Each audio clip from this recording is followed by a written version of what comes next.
자, 그래서 지난 시간에는 이제 이렇게 변화산에 설명드렸고, 이제 변화산에서 내려오십니다. 내려오셔서 저희가 무리에게 이름에 한 사람이 예수께 와서 꿇어 엎드려 가로되 주여 내 아들을 불쌍히 여기소서 그러는 거예요. 그래서 내 아들이 아픕니다. 내 아들 좀 고쳐주세요 그러는 거예요. 그런데 예수님을 만나기 어려우니까 예수님과 함께한 제자들에게 자기 아들을 데리고 간 겁니다. 데려갔으니까, 왜냐면 그래도 선생님이 훌륭하니까 제자들도 흉내만 내도 최소한 3분의 1 정도의 능력은 있지 않겠냐. 그래가지고 제자들 앞에 데려간 거예요. 그런데 정작 제자들은 이 아들을 데리고 온 이 사람의 고백처럼, 이 소원처럼 그 아들을 치료하지 못합니다. 못 고친 거예요. 그래서 내 아들을 좀 고쳐주세요 그랬더니 그걸 못 고치고, 이제 14절에 15절에 주여 내 아들을 불쌍히 여기소서 저가 간질로 심히 고생하여 자주 불에도 넘어지고 물에도 넘어진다 그래요. 간질이 뭔지는 아시죠 여러분? 간질. 가끔 이렇게 갑자기 딱 이렇게 쓰러져 가지고 막 이렇게 거품 물고 몸을 막 떨고 하는 그런 질환. 그래서 그런 질환이 뒤에 보면 이제 예수께서 꾸짖으시니 귀신이 나간다 그래요. 그래서 간질 환자는 전부 다 귀신이다. 이렇게 이야기를 해야 될까요? 뭐든지 단정지어서 얘기하시면 안 된다 이거예요. 단정지어서 얘기하시면 안 돼요. 왜냐면 이 인체의 신비는 지금 의사들도 계속 연구하면서 계속 새로운 신약도 발견하지만 새로운 병도 나온다 이거예요. 새로운 병도. 이 사람이 이걸 어떻게 한 번에 우리 인체의 신비를 다 해석하고 알 수가 없는 거예요. 근데 여기서는 이 본문 말씀에서는 이 사람의 간질은 귀신 들어가서 그런 거다. 근데 지금은 귀신 들어가지 않아도 육체적으로 어디가 고장이 났을 때 간질하는 경우가 있는 거예요. 그러니까 우리는 예전처럼 막 그냥 몸만 나하고 조금만 다르면 저걸 그냥 귀신 들어간 거예요.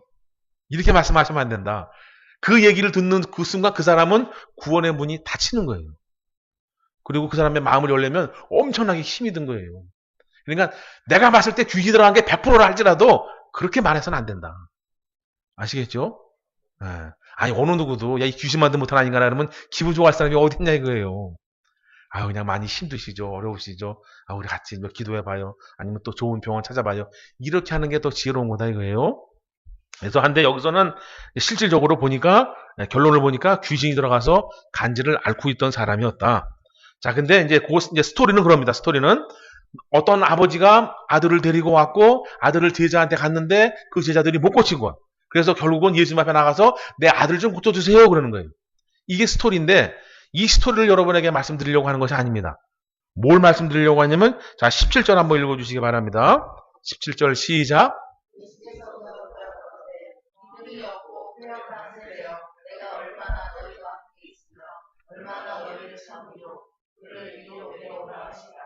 예, 이 말씀을 이 중간에 왜 해주시냐라는 거예요. 그전 같으면 데리고 와서 고쳐주시고 또 뭐 이야기하시다가 또 고쳐주시고 또 어떤 사건을 통해서 뭘 나타내시고 고쳐주시고 이렇게 했는데 여기서 보면 이 믿음이 없다 그래요. 믿음이 없다. 믿음이 없다 그럽니다. 그런데 이제 20절에 보면은 제자들한테는 뭐라 하냐면 이게 그 아들을 데리고 온 아버지와 그 주변 사람들한테는 믿음이 없다 그러는 거예요. 그런데 제자들에게는 믿음이 적다 그러는 거예요. 요 차이점을 좀 기억해 보시고 그럼 도대체 왜 믿음이 없다? 그 다음에 두 번째는 뭐냐? 패역했다 그래. 패역했다. 패역한 세대요. 패역한 사람들이요. 패역한 시대요. 이런 표현이겠죠. 근데 요 패역한다는 것보다는 원어적으로 봤을 때는 요 표현이 좀 맞진 않습니다. 여기서 이제 한문으로 보면 거스를 패, 거스를 역. 그래서 무언가를 거스르다 라고 하는 그런 뜻인데 원어로 말하면 조금 다릅니다. 원어에서는 이 패역을 뭐라 하냐면 왜곡되었다. 잘못 해석했다. 그 다음에 부패했다. 이런 원어 해석이 있습니다. 그래서 디아스트레포라고 해가지고 원어 해석은 조금 다릅니다. 근데 제가 봤을 때는 패역보다는 원어 해석이 더 맞습니다. 그러면 예수님께서 아들을 고치려고 데려온 그 사람들, 그 모여있는 그 사람들에게 왜 믿음이 없고 패역했다, 부패했다, 뭐 잘못됐다 이렇게 말씀을 해주시냐라는 거예요. 그것도 가만히 읽어보시면 예수님이 약간 좀 속이 상하신 그런 모습을 볼 수 있습니다. 방금 그 전에 17장 초반에 예수님께서 변화하시는 모습도 보이시고 천국에서 가르치시고 계속 하나님의 뜻을 하나님의 진리의 말씀을 전하고 있는데 사람들이 바라보는 예수님은 예수님이 생각하시는 거와는 전혀 다르기 때문에 그래요. 예수님은 하늘의 것을 설명하시고 하나님의 말씀을 증거하는데 이 사람들은 자꾸만 육신의 병이나 고치려고 달려온다 이거예요. 그래서 그것이 답답하신 거예요. 너희가 나를 왜곡하는구나. 너희가 나의 뜻을 잘못 해석하는구나. 너희들은 너무 부패하고 썩어서 내 뜻을 캐치하지 못하는구나. 이런 뜻이 되는 거예요. 이 폐역이라고 하는 것은 원어적으로 봤을 때. 우리 예수님은 영을 위해서 오시고 영이 잘 되면 범사, 육이 잘 되는 원칙을 갖고 오셨는데 이 인간들은 못 깨닫고 그냥 내 육신이나 잘 되게 해주세요. 필요 없어요. 육신이나 잘 되게 해주세요. 이 마음으로 갖고 온다 이거예요. 그러니 예수님이 답답하신 거예요. 그래서 뭐라네요? 내가 도대체 언제까지 너희와 함께 있으며 언제까지 너희를 참아야 되느냐. 이러다가 내가 가고 없으면 어떻게 하려고 그래. 야, 육신이 영원하면 너희들의 소원대로 내가 다 해주겠지만 육신이 영원한 게 아니라 영이 영원한 거야. 근데 너희들은 나한테 영적인 것을 요구하지 않는구나. 그 가슴 아픔이 여기 있다 이거예요. 그래서 이 사건을 통해서 우리도 육신의 문제도 주님 앞에 고백해야 되겠지만 나의 영적인 문제를 더 하나님 앞에 들고 나아가야 된다. 이 말씀입니다. 어렵지 않죠? 그래서 교회라고 하는 것은 영적인 문제의 해결을 받고 그 해결함 속에서 육적인 문제까지 풀어지는 역사가 나타나는 것이 순리인 곳이 바로 교회이다. 교회. 자, 그래서 여기서 17절에 이 폐역했다는 얘기는 원어적으로 해석하는 것이 더 맞다. 그래서 원어적으로 해석하면 이 앞에 있는 무리들이 아직 주님의 뜻을 헤아리지 못하고 주님을 오해하고 있구나. 주님의 뜻이 잘못 전달되어지고 있구나. 이것을 가슴 아파하는 우리 주님의 마음이 담겨져 있다 이거예요. 그런데 그래도 우리 주님은 사랑이 많으셔서 이 아버지의 소원, 아버지의 기도를 외면하진 않으신다. 그래서 바로 18절에 예수께서 꾸짖으시니 귀신이 나가고 아이가 그때부터 낫는 거예요. 그래서 이거 보시면 확실히 우리 주님은 육적인 문제도 영적인 문제도 우리가 소원하고 기도하고 고백할 때는 해결해 주신다 이거예요. 자, 그래서 20절 요거는 이제 제자들과의 대화입니다. 제자들과의 대화. 그래서 가라사대 19절에 이때 제자들이 종용이 예수께 나와서 가로되 우리는 어찌하여 쫓아내지 못하였습니까? 아니 주님, 내가 주님 따라다닌 지가 지금 몇 년째인데 나는 왜 못한 거예요? 이렇게 막 자책하고 있는 거예요. 그랬더니 예수님이 너희 믿음이 적어서 그러는 거야. 적어서. 너희가 믿음이 조금만 더 있었다면 오히려 이 귀신이 문제가 아니라 산을 옮기라도 아마 산이 옮겨졌을걸? 바다를 옮기라도 아마 옮겨졌을걸? 그런데 너희가 믿음이 적어서 못한 것뿐이야. 그럼 도대체 믿음이 적은 건 뭐고 믿음이 많은 건 뭐고 도대체 믿음은 뭐냐 이거예요. 도대체 믿음이 뭘까요? 도대체. 우리 주님은 성경만 보다 보면 계속해서 믿음이 이렇게 얘기해 주시는데 도대체 그 믿음이 뭐냐? 사람을 고치는 것이, 어떠한 병자를 낫게 하는 것이, 어떠한 능력을 행하는 것이 내 것일까요? 하나님의 것일까요? 여기서 믿음이 적다라고 얘기해주는 이유는 뭐냐? 믿음이 실질적으로 없는 건 아닌 거예요. 왜냐하면 이 앞에 있는 사람들하고는 다르기 때문에. 왜냐하면 이 사람들은 예수님이 어디로 가든지 따라가는 그 기간 중에 있기 때문에, 수련 기간 중에 있기 때문에 믿음이 없는 건 아닙니다. 예수님을 믿기 때문에 따라다니는 거예요. 집도 버리고 가족도 버리고 내 일터도 버리고 다 버리고 온전히 예수님만 바라보면서 따라가는 거예요. 그래서 믿음이 없는 건 아니고 적은 거예요. 근데 여기서 이 제자들도 무엇을 오해하느냐? 자기의 능력으로 뭘 고치려고 한다 이거예요. 그래서 예수님이 그걸 믿음이 적다라는 거예요. 왜 너의 능력으로 고치려고 하느냐? 하나님이 너와 함께 할 때 병자가 고침을 받는 거고 하나님이 너와 함께 할 때 귀신이 떠나가는 거야. 자, 여러분 잘 보세요. 이 아버지가 예수님 있을 때 제자들에게 데려온 게 아니라니까요. 예수님이 없을 때 제자들에게 데리고 온 거예요. 그러니 나갈 수가 없는 거예요. 고칠 수가 없는 거예요. 그래서 여기서 무엇을 알아내냐? 하나님이 나와 함께 하실 때 하나님이 나를 통해서 무언가를 역사하신다 이거예요. 근데 그 이치를 깨닫지 못하기 때문에 믿음이 적다 그러는 거예요. 그래서 여러분이 무엇을 행하실 때도 나의 힘으로, 나의 능력으로, 나의 어떠한 기술로 하려고 하지 말고 하나님의 힘으로 하시려고 기도하셔야 된다. 하나님의 도우심이 절대적이다 이거예요. 근데 어떤 사람들은 막 그럽니다. 내가 뭘 했더니 뭘 했다. 내가 뭘 했더니 뭘 했다. 이런 거 여러분 잘 보시기 바랍니다. 어떠한 귀신 들린 사람을 내어 쫓았습니다. 근데 이것이 100% 하나님의 역사라고 말할 수 없어요. 왜? 귀신도 귀신을 쫓아내기 때문에. 방언을 합니다. 이것이 100% 하나님의 방언이라고 말할 수 없어요. 왜? 귀신도 방언을 하니까. 근데 우리는 방언했다, 귀신 쫓았다, 병자 고쳤다, 그럼 뭐든지 하나님이다. 이렇게 오해해서는 안 된다 이거예요. 그것이 믿음이 적은 거예요. 그래서 우리는 뭐냐면 시작을 보고 과정을 보고 결말을 봐야 되는 거예요. 그래서 이 전체 삼박자가 잘 어우러지면 하나님의 역사인지 귀신의 역사인지 알 수 있다 이거예요. 방언을 유창하게 잘합니다. 그런데 이 사람은 회개를 몰라요. 그러면 그 방언은 가짜가 되는 거예요. 왜? 방언이라고 하고 은사라고 하는 것은 회개할 때 성령의 충만함을 받게 되고 그때 하나님께서 주시는 선물이기 때문에 그래요. 근데 이 사람은 진정한 회개를 모르는데 방언 잘한다?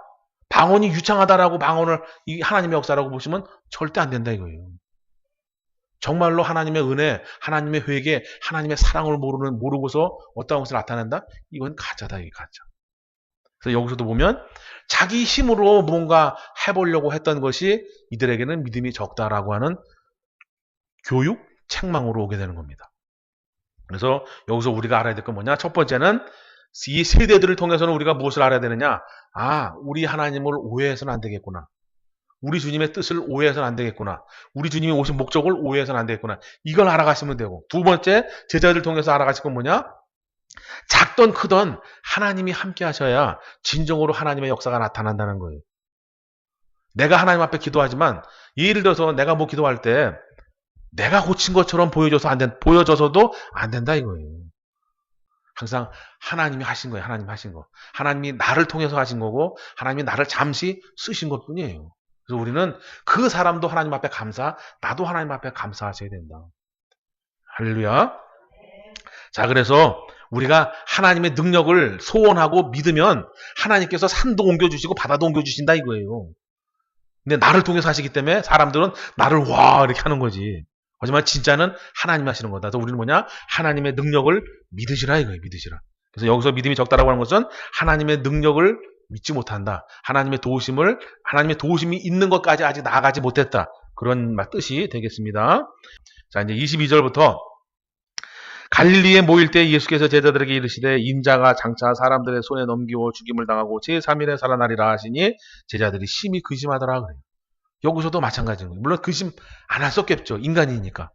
3년을 함께 하신 예수님이 간다 그러는데 이 제자들의 마음이 좋지는 않겠죠.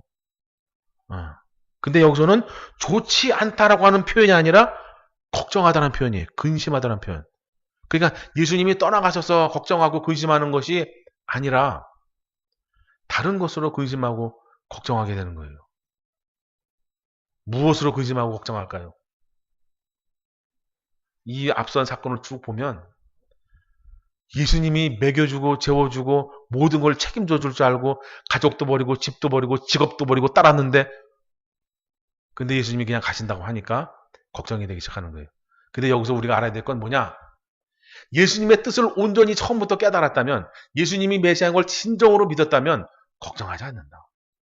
더군다나 이 17장 초반에 보면 이 제자 중에는 변화된 모습을 본 제자도 있고 엘리야와 모세도 본 제자가 있어요. 이 앞에 계신 예수님이 하나님이심을 본 제자들이 있다고요. 그리고 여기서 나 죽어 끝 이게 아니라 죽지만 다시 살아날 거야 그러잖아요. 그런데 이 인간의 상식, 인간의 생각을 벗어나지 못하니까 육신의 생각이 앞서게 된다. 그래서 걱정할 거 없습니다. 내 생각대로 되지 않아도 주님의 뜻대로 모든 것이 다 이루어집니다. 자, 24절부터 27절까지 한번 읽어주시기 바랍니다. 자, 그래서 이제 성전세입니다. 성전세. 자, 한 세겔, 반 세겔. 이거를 이제 지금 돈으로 환산하면 몇만 원 되지 않습니다. 몇만 원 되지 않는데 이것을 매달 내는 게 아니라 1년에 한 번 성전세를 냅니다. 성전세는 왜 내느냐? 이 성전세를 내서 그 성전을 유지하고 관리하고 보수하고 또 성전에서 일하는 그 사람들의 어떤 일정량 삶을 유지해주는 목적으로 성전세를 걷습니다.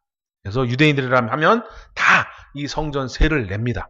그래서 당연히 이제 성전세는 나쁜 것이 아니라 이제 내게 됩니다. 성전세를 내서 이거는 이제 헌금, 예물하고는 또 다른 거예요. 예물은 또 따로 드려지지만 성전세는 거의 뭐 의무적 뭐 그런 성격이 더 있죠. 그래서 이걸 통해서 이제 성전을 이제 유지하고 보수 관리하는데 이제 쓰임이 되게 됩니다. 자, 그래서 지금 돈으로 환산하면은 한 2, 3만 원, 뭐 1, 2만 원 이 정도밖에 되지 않습니다. 그 정도 세금을 내는 거예요. 그래서 이제 가버나움에 다 가시니까 이 성전세를 걷는 사람들이 야, 네가 모시는 저 선생님은 왜 성전세 안 내? 지금 엄청 밀렸어. 빨리 내셔야 되는데 울지 안 내냐? 그러시는 거예요. 그랬더니 예수님께서 제자들과 이제 가로되 내실 거야. 내신다. 걱정하지 마. 그러는 거예요. 그래서 집에 들어가시니 예수께서 먼저 가라사대 시몬아, 그 얘기를 들은 거죠. 시몬하고 성전세 받는 사람이 나누는 이야기를 들으신 거예요. 그래서 이제 예수님이 시몬에게 물으시는 거예요. 네 생각은 어떠냐? 성전세를 낼 때 이렇게 세상 임금들이 누구에게 관세와 정세를 받냐? 관세 정세는 지금으로 말하면 세금입니다. 세상 임금이 누구한테 세금을 받냐? 자식한테 받냐? 백성한테 받냐? 이런 얘기예요. 그래서 백성한테 받죠. 자식이 세금 내겠습니까? 그래서 세상 임금은 세상 사람들에게 관세와 정세를 받지 자식에게 받지 않는다. 그러면서 베드로가 가로되 타인에게니다. 예수가 가로되 그러면 아들들은 세를 면하리라. 그러나 우리가 저희를 오해케 하지 않기 위해서 바다에 가서 이렇게 해서 세금을 내라는 거예요. 이 이야기는 뭐냐? 이 지구의 주인도 예수님이시고 이 이스라엘 백성, 또 이스라엘 백성이 하나님 앞에 예배하는 그 성전도 하나님 앞에 예배하는 곳이고, 그러니까 건물이 되었던, 그 건물이 갖고 있는 의미가 되었던 그 모든 것의 주인은 바로 하나님이시다 이게. 근데 이 앞에 계신 분은 바로 그 하나님의 아들이신 예수다 이거예요. 그래서 세금을 내지 않아도 되는 거예요. 내가 하나님의 아들이다, 안 낸다라고 해도 어느 누구 하나 반박할 수 없는 거예요. 근데 예수님은 여기서 세금을 안 내시는 게 아니라 오히려 저들이 오해할 수 있다. 그래서 내야 된다 이거예요. 그런데 사람의 방법으로 내지 않고 하나님의 방법으로 내요. 그게 뭐냐? 주머니에서 꺼내서 내는 게 아니라 저기 가서 물고기 한 마리 잡아와. 그러면 처음 걸리는 고기 입을 탁 열면 그 안에 한 세겔이 있을 거야. 그거를 너 반, 나 반 내면 돼. 그러는 거예요. 여러분 왜 주머니에서 꺼내서 주지 않고 바다에 가서 고기를 잡아서 그것으로다가 성전세를 낼까요? 주머니에서 우리 주님이 설마 이 반세겔, 지금으로 말하면 몇만 원이 없으셨을까요? 우리가 성경을 볼 때 조금 더 다른 생각, 다른 포인트로 보시면 성경은 참 재밌습니다. 그냥 읽을 때는 오해하지 않고 세금을 이렇게 내셨구나. 우리 주님은 능력도 많으셔. 이렇게 보지 말고 살짝 다른 각도에서 보시면 아니 주머니에서 편하게 꺼내서 낼 수 있고 아니면 베드로도 돈이 있을 거 아니에요. 베드로도. 근데 어째서 예수님은 편한 것을 버리시고 가서 고기를 잡고 입을 벌리고 그것을 갖다가 내시냐라는 거예요. 그것은 아주 간단합니다. 바다는 세상이죠. 물고기는 성도고. 그래서 이 사건을 종합적으로 보면 이 세상의 주인이 주님이시다 이거예요. 이 성전의 주인만 주님이 아니라 이 세상이 우리 주님의 뜻대로 우리 주님의 계획대로 주님이 하고자 하시는 대로 모든 것이 이루어져 가고 모든 것을 하실 수 있다 이거예요. 이 세상의 주인이 예수님이시다라는 것을 여기서 제자들을 통해서 보여주시는 겁니다. 그들이 예수님을 갖다가 자기들의 생각으로 만들어 버릴 것을 염려하셔서 세금을 내시는 겁니다. 왜냐하면 예수님은 이루어야 될 뜻이 아직 남아 계신 거예요. 목적이. 근데 그것을 이 사람들이 오해를 해서 예수님을 갖다 끌어내리면 안 되기 때문에 오해하지 말라라고 하는 말씀을 해주시는 겁니다. 할렐루야. 그래서 자 결론을 내면 우리 예수님은 이 땅에 오신 목적이 우리가 생각하는 것과는 조금 다르다. 그래서 우리가 해야 될 일은 뭐냐? 우리 주님이 이 땅에 오신 목적을 온전히 아는 것이 우리가 해야 될 일이다. 그래야 기도 제목이 바로 잡히고 그래야 우리가 주님을 바라볼 때 온전히 바라볼 수 있다 이거예요.